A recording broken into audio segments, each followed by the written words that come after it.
I saw your recipe for beef stew with figs. I'm like, huh?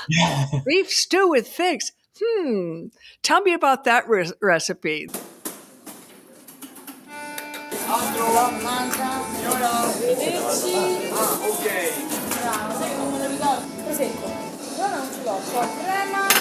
I'm Wendy Holloway, and this is Flavor of Italy, sharing the very best of Italian food and wine, lifestyle, and culture. Good morning. This is Wendy Holloway with the Flavor of Italy podcast, and I'm here with the delightful Danny Freeman. And I was just talking before we started to record with Danny about how he managed to turn himself into this viral, amazing success. And he'll give us a little bit of clues into that because he has lots of personal stories about his relationship with his grandma and stuff. But for if you don't know Danny, make sure you go onto Instagram. Danny has over 500,000 followers, and his videos have been seen over 1 billion times. So he's just published a new book. It's your second book, right, Danny? Yes. Italianish, and I love that title. His first book was Danny Loves Pasta, so that totally resonated with me as well, because who doesn't? If you don't, you should. But there are some things about your book that I really love. Before we get into that, I often interview people and talk with, I don't know if you know, Manja with Michelle. She's based in Mhm. New York. She does Italian American recipes. And I know many Italians might think, oh, well, Italian American stuff, that's kind of a riff or a wannabe kind of thing of Italian food. But I've learned, I think even more so from you and especially my friend Michelle, that Italian American food is its own thing. So immigrants who went to the States and they found different ingredients and different food things going on, and they created their own recipes from that. But your book isn't even that, because Italian American food, it is really its own thing and you kind of know what to expect. But Italian-ish, it's kind of Italian American-ish and Italian-ish. Tell us about the title and what that actually means. Sure, yes. Well, thank you for having me. So my first cookbook, Danny Loves Pasta, was all about fresh pasta. And I became known for making fresh pasta in a very colorful way, a fun way. I used a lot of vegetables and spices to make rainbow pasta and make different shapes. And then a month after that book was published, my second daughter was born. And I just, she was a very, very colicky baby, very colicky. And I did not have time to make a lot of fresh pasta after that. Oh, yeah. But I grew up eating a lot of Italian American food. My mother's family's Italian American, and my grandmother would cook, all the classic foods, Parmesan, chicken Parmesan, and the pastas, and we eat, vodka sauce, things like that I think of as very Italian American. And so that's what I ate growing up, and that's what I wanted to make for my kids, because I also have a 5-year-old now and a 2-year-old. But I didn't have a lot of time. So Right. I was certainly looking for shortcuts. I was looking for quick and easy ways to take some of those flavors that I grew up eating and make them fast for a weeknight. But I also wanted to take some of that creative pasta spirit that I had with Danny Loves Pasta and widen it to beyond pasta, to salads and appetizers and meats and desserts. And so for me, I have found that with both Italian food and Italian American food, people can be very particular about the way it should be done, which I understand. Of course, I understand where the traditions come from and why people value them. But I have always felt like it's okay to push them a little bit or to mix things up a bit, to try a different flavor combination. But I have gotten a lot of comments over the years on social media from people who say, you can't make that dish. You can't make pasta that way. You can't do this. You can't do that. So when I was working on the cookbook, I came with this idea. Well, it's I can't say this is classic Italian, but I do feel like it's based in Italian and Italian American flavors. So it's a little bit more of an Italian-ish because I'm moving it in a little bit of a different direction. Yeah, yeah, yeah, yeah. Exactly. So, all right, some of the elements of your book that I really love, and are you have these. You talk a lot about tomatoes, which is really the cornerstone of Italian cuisine. Even though, as we know, it's an American ingredient Right. that was considered poisonous for the longest while in Mhm. Italy before Italians started embracing tomatoes, and then tomatoes kind of I think they got here and they said, oh, like I feel I found my place. I found my correct home, Right, sort of a right. thing. But you talk a lot about tomatoes, and that's important because they are a cornerstone of Italian cuisine, Italian American, and Italianish. So I love that. And then you have two kind of chapters, extra chapters that are your Mhm, indices, let's mhm. say. You have a sauce index and a meatball index. Those are great because they kind of give context and put together the structure of your cookbook. So tell us about, for example, the sauce index. Well, there is a lot of pasta in the book, although it's beyond just pasta. But of course, there's Yeah, yeah, pasta yeah, for recipes, and sure. there's sauces that are used in non-pasta dishes, like like an eggplant parmesan or something. And so when I was writing the book, often if I'm making pasta, if I'm making chicken parm, if I'm making eggplant parm, I'm probably using a marinara sauce or a tomato and meat sauce or something. But as I was writing the book, I wanted to make it as useful as possible. I wanted to pack it as much as possible. So every time there's a sauce in a recipe that's a component of a recipe, I wanted to use a different sauce. Or every time there's a meatball, there's a meatball sub recipe, there's a meatball and pasta recipe. Like I wanted to include a different meatball so that you could get a lot of information there, a lot of variety, but you could also just swap it out for a marinara sauce if that's what you want. And so, in order to make that as helpful as possible, yeah, I included these indices in the front where I list all the meatballs and all the sauces and the pages and a little description so that you can mix and match as you see fit. So, if you are making um, an eggplant dish, but you want to include a spicy sauce with that, you can sort of find where that is and put it together. So my idea was, I think most people when they read a cookbook or they have a cookbook, they often are using it more for inspiration than necessarily following every single thing exactly. So my hope was that the indices would help make that process a little bit easier. Yeah, exactly. And it gives you, as I said before, kind of context and it makes you think about how you could put things together as Mhm. you have done. Um, and then it looks to me that every single recipe has a photograph. Yeah, every single recipe has a photograph. We had a 10-day photo shoot with an amazing photographer, Nico Shinko, in in New York City, and then Oh, one. I know him. I know him. Oh, okay, I know him. He's, in fact, yeah, he was the photographer. Meryl Feinstein's yeah. Pasta Every Mhm. Day. Oh Yep, yeah, yep, he's yep. he's fantastic. Yeah, he is really amazing photographer and an amazing person. So I had a great time working with him and his whole team.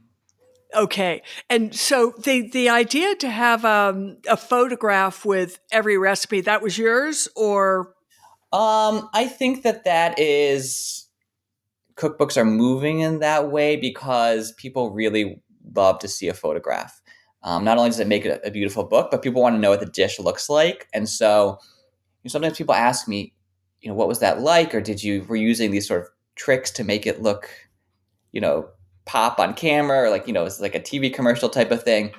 But I say no. Every dish was cooked following the recipe because we want it to be a beautiful photo, but also we want you to know somewhat what it should look like once you make it to help you. So I really wanted to make sure that every recipe had a photo, but I think the publisher was on board with that from the beginning too.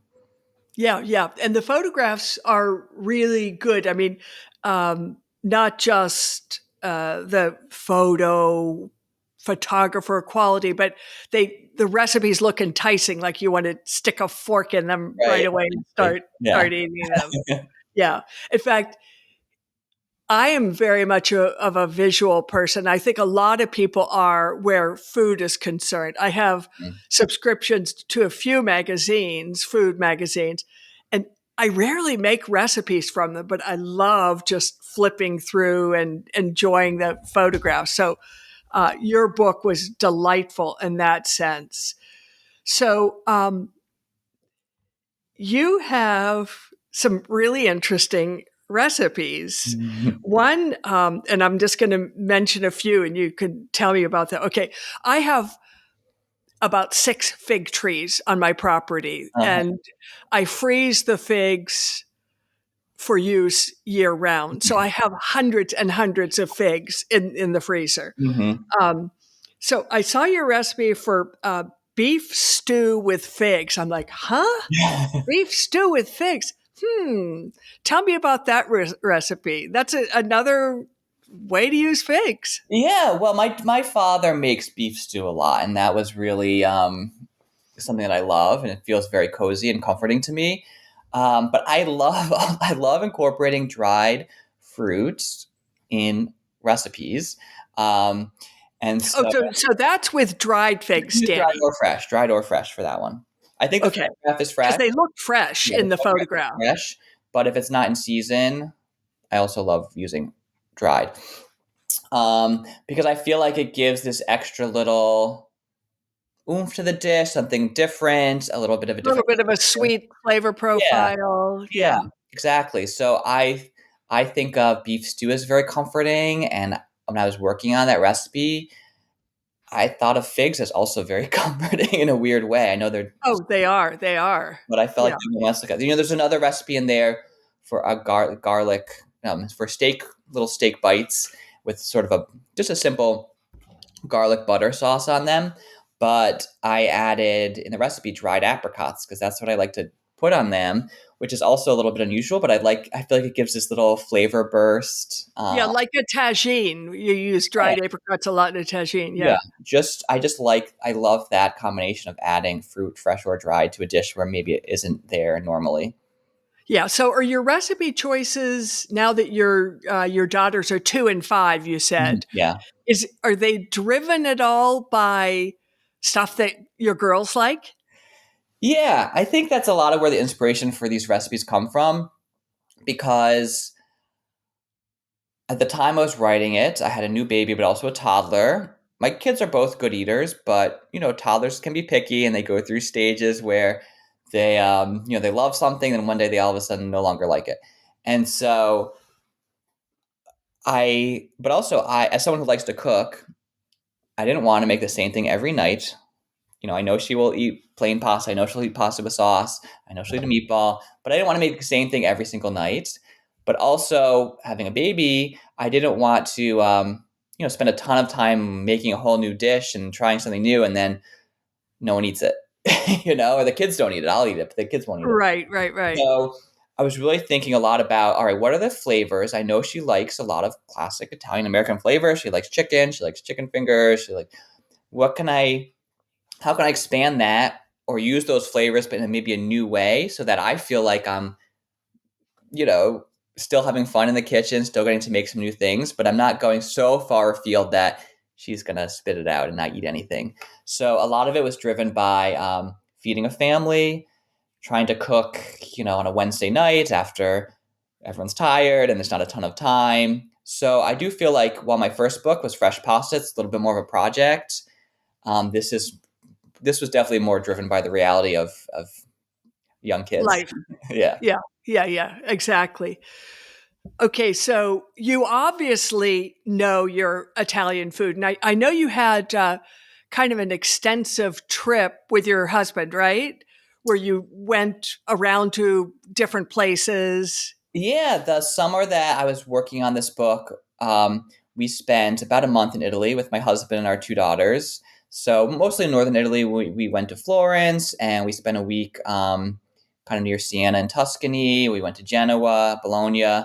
Um, and we had been to Italy before a couple times with my husband, but this was our first time with kids. So a much different trip. And my daughter was only 10 months old at that time. So, you know, in the past, we'd love to just sit at a restaurant, drink a bottle of wine, and relax, watch Yeah, yeah, yeah.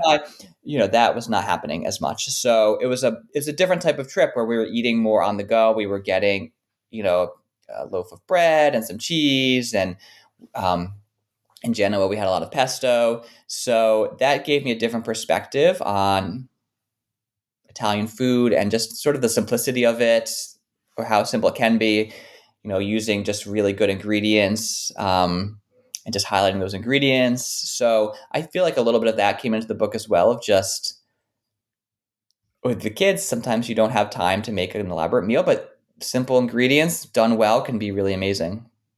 Yeah, and that really is the beauty of Italian cuisine, because great dishes come from putting together really just a few, less than five, four. I mean, you think of like cacio e pepe, it's uh, Hmm. like three ingredients, and one of them is pasta water. Yeah. So when I read through some of your recipes, I'm already, as I read the recipe, it starts off and takes me in a direction. So I see like chicken pesto. Okay, we're going pesto. And then, okay, meatballs. And then alla norma. I'm like, oh, now we're doing like a Sicilian thing. So you've got like all these kind of elements. Tell me about that recipe.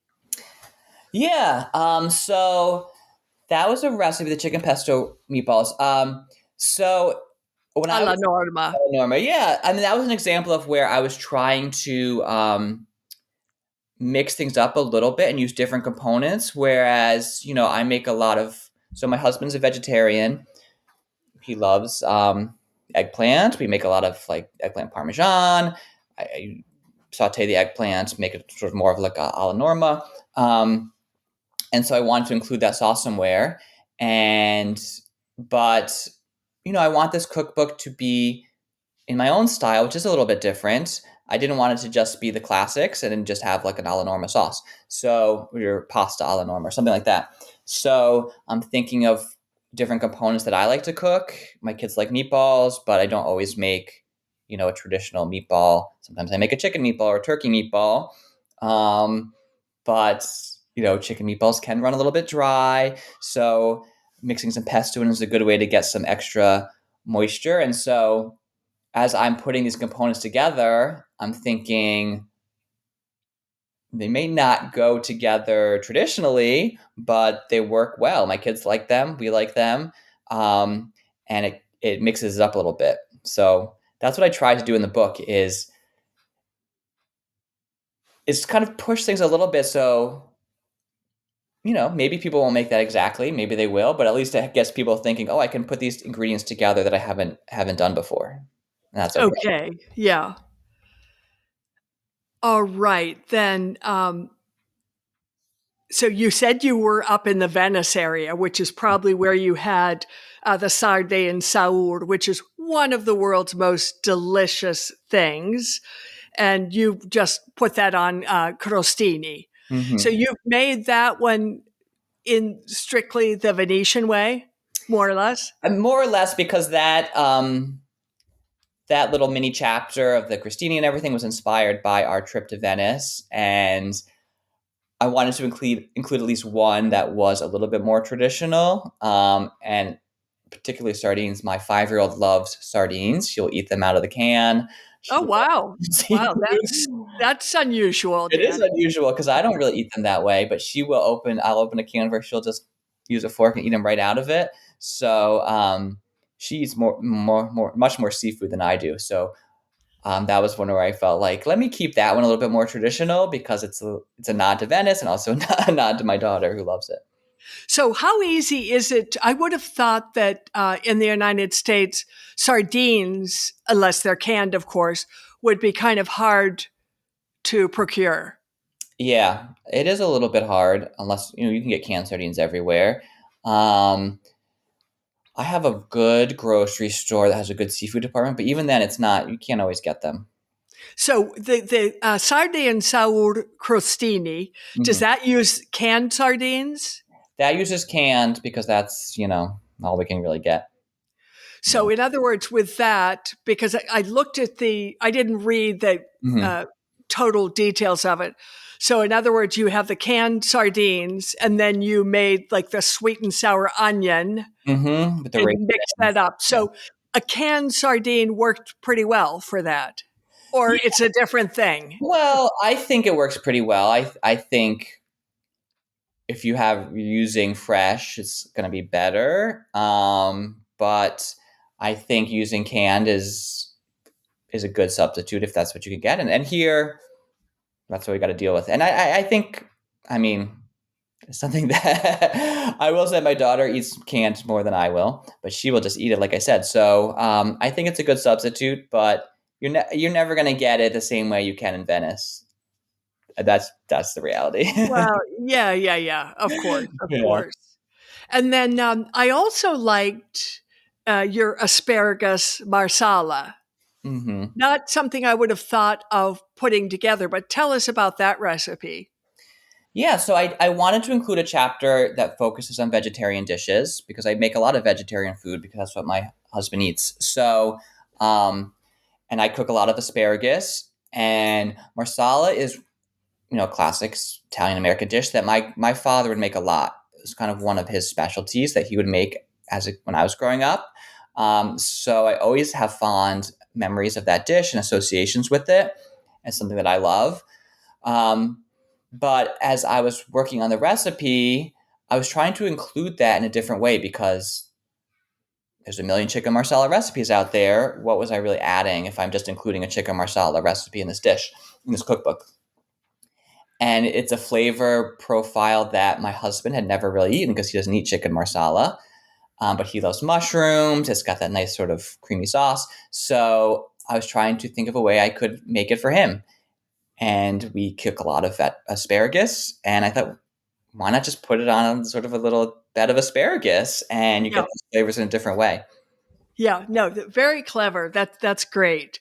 So it sounds like really a lot of your cooking inspiration and your passion for cooking came from your dad. You've mentioned him quite a few times. Yeah, it's funny because my dad is not Italian. My mom's side of the family is Italian American, and growing up, my mother is an amazing cook. She still is. My grandmother cooked a lot of other family members. But when I was a kid, my dad went through this phase where he started cooking a lot and really wanted to learn a lot of Italian recipes. And I have a lot of memories of when I was a kid of him. He had this one cookbook was called the North End Italian Cookbook from restaurants in Boston. Right, right. I've seen that book. Yeah. And he would just work through it. And so there's a few recipes that I really associate more with him than my grandmother or my mother because they were ones that he would make. Yeah, yeah, yeah. Yeah, I think I'm even going to try that because I love asparagus also and that Mhm. whole marsala, but I've always just thought of it as tied into the chicken. But hey, what the heck? Why Yeah, not? exactly. Um, and then you have a few. All right, let's talk about your French onion soup risotto. Yeah, that's another strange combination, but one that I felt works pretty well. I love French onion soup. I love those flavors. And people have done here at least French onion pasta, with caramelized onions. But I also make a lot of risotto for my kids because sometimes I had to mix it up from pasta, and rice is a good base. And I like making risotto. And so I wanted to incorporate some different flavors into it. I mean, there's one risotto dish in there that's a vegetable risotto that you bake in the oven. But this one, I wanted to incorporate maybe do a little bit more of a mashup with some different flavors.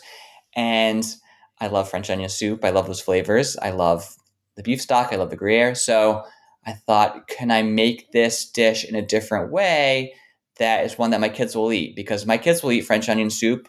I tell a little story in there of we went to Paris with my older daughter before my younger daughter was born. We went for a wedding and she would sit in those cafes and eat that soup. And so it was, again, thinking of, all right, this is a flavor profile that my daughter likes, but how can I make it in a new way to sort of expand the boundaries a little bit? I can have some fun cooking, try something new.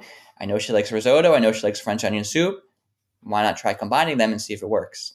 So I guess I want to ask you all right, this book is doing really well, I believe. I hope so. I've enjoyed Yeah, it's it. brand new. It's brand new. It was published 2 months ago. Yeah, so I've been doing a lot of fun press. I've been doing some articles. I've been on TV a few times, so it's been a lot of fun. Yeah, I saw you're doing a lot of great appearances Mm-hmm. because these days that's much more the thrust of how you let people know about a book rather than traveling around and going into bookstores as it used to be. Social media has changed Mm-hmm. everything. Right.